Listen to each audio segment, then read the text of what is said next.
വോട്ടുകൾ സുരേഷ് ഗോപിക്ക് അവിടെ പ്രതീക്ഷിക്കുന്നുണ്ട്? ഒരു കണക്കുകൂട്ടൽ ഉണ്ടാവുമല്ലോ.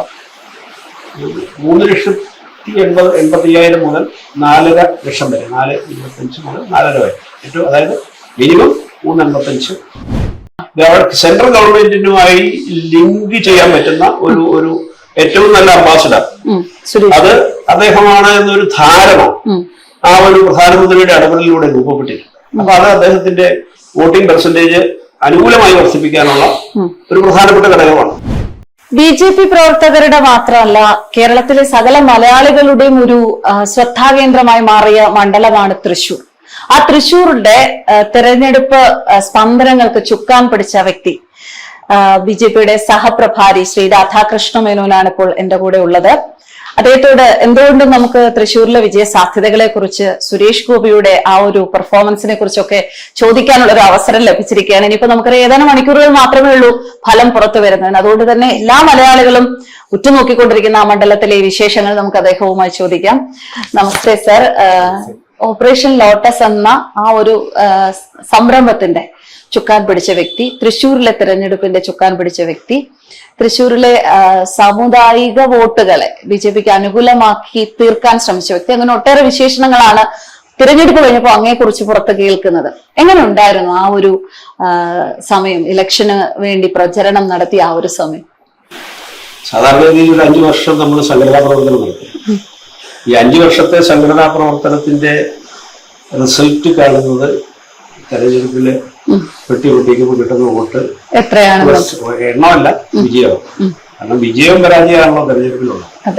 അപ്പൊ ഒരു രാഷ്ട്രീയ പാർട്ടിയെ സംബന്ധിച്ചിടത്തോളം SLCക്ക് പഠിക്കുന്ന കുട്ടിക്ക് 10 വർഷം പഠിച്ചപ്പോൾ പരീക്ഷയാണ് എന്ന് പറയുന്ന പോലെ 5 വർഷം പഠിക്കുന്ന രാഷ്ട്രീയക്കാരന്റെ പരീക്ഷയാണ് 5ാം വർഷം വരുന്ന തെരഞ്ഞെടുപ്പ്.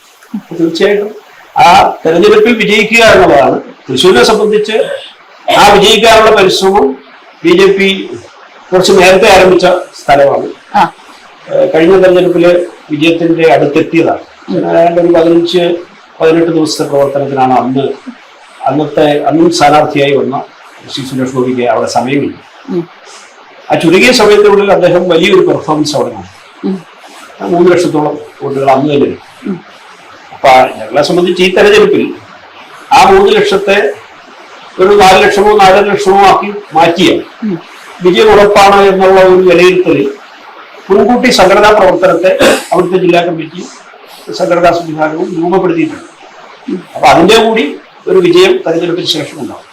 എത്ര വോട്ടുകൾ സുരേഷ് ഗോപിക്ക് അവിടെ പ്രതീക്ഷിക്കുന്നുണ്ട്? ഒരു കണക്കുകൂട്ടൽ ഉണ്ടാവുമല്ലോ. 3,80,000 മുതൽ 4.5 ലക്ഷം വരെ, 4.25 മുതൽ 4.5 വരെ, ഏറ്റവും അതായത് മിനിമം 3.85, മാക്സിമം. അത് പിന്നെ അറ്റ്മോസ്ഫിയർ ക്രിയേറ്റ് ചെയ്യപ്പെടുന്നതനുസരിച്ച് വർദ്ധിക്കും എന്നാണ് ഞങ്ങൾ സംഘടനാപരമായി ജില്ലയുടെ കോട്ടയവും 7 മണ്ഡലത്തിന്റെയും സംഘടനാപരമായി അത് 7-14 മണ്ഡലമായിട്ടാണ് ഞങ്ങളുടെ സംഘടന. അവിടുത്തെ ചുമതലക്കാരെ ഒരുമിച്ചിരുന്നു തെരഞ്ഞെടുപ്പിന് ശേഷം നടത്തിയ വിലയിരുത്തലിലൂടെ ഞങ്ങളുടെ കാഴ്ചപ്പാട്. ഈ കണക്കുകൂട്ടലിന് അടിസ്ഥാനമായിട്ട് അങ്ങേക്ക് പ്രേക്ഷകരുടെ മുന്നിൽ അല്ലെങ്കിൽ സമ്മതിദായകരുടെ മുന്നിൽ പറയാൻ പറ്റുന്ന എന്തെങ്കിലും ഉണ്ടോ? അതാ ഇപ്പോ കഴിഞ്ഞ പ്രാവശ്യത്തെ ബേസിക് വോട്ട്, അതായത് കഴിഞ്ഞ പ്രാവശ്യം ഇതേ കാൻഡിഡേറ്റ് അവിടെ മത്സരിച്ചപ്പോൾ കിട്ടിയ വോട്ട് കിട്ടാതിരിക്കാനുള്ള കാരണങ്ങളൊന്നുമില്ല.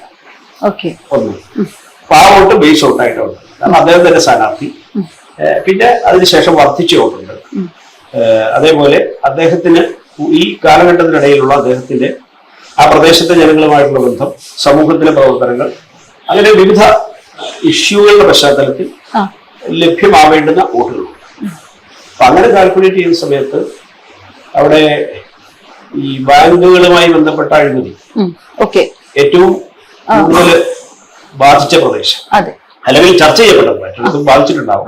പക്ഷെ കരുവന്നൂർ ബാങ്കിന്റെ ഇഷ്യൂ സുരേഷ് ഗോപിയുടെ നേതൃത്വത്തിൽ നടന്ന ഒരു വലിയ പദയാത്ര, അതിനെ തുടർന്ന് അവസാനം തെരഞ്ഞെടുപ്പിന് മുമ്പ് CPMന്റെ അക്കൗണ്ട് വരെ മരവിപ്പിക്കേണ്ട സാഹചര്യമുണ്ടായി.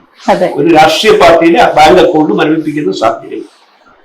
അപ്പൊ ഒരു രാഷ്ട്രീയ പാർട്ടി അടക്കം എത്രമാത്രം ജനങ്ങളെ കൊള്ളയടിക്കാൻ വേണ്ടി ഇൻവോൾവ് ചെയ്തിരിക്കുന്നു എന്ന് സമൂഹത്തിൽ വ്യക്തമായി.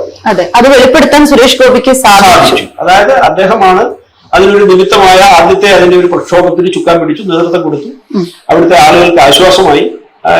കടക്കണിയിൽപ്പെട്ട വലിയ സഹായിച്ചു. അദ്ദേഹത്തിന് പ്രത്യേകിച്ച് അത് പറയാതെ തന്നെ ഒരു സഹായിക്കുന്ന അദ്ദേഹത്തിന്റെ ഒരു സ്വതന്ത്രമായ ആ ഒരു ജനങ്ങളുമായി ഇടപഴകിയിട്ടുള്ള ബന്ധം.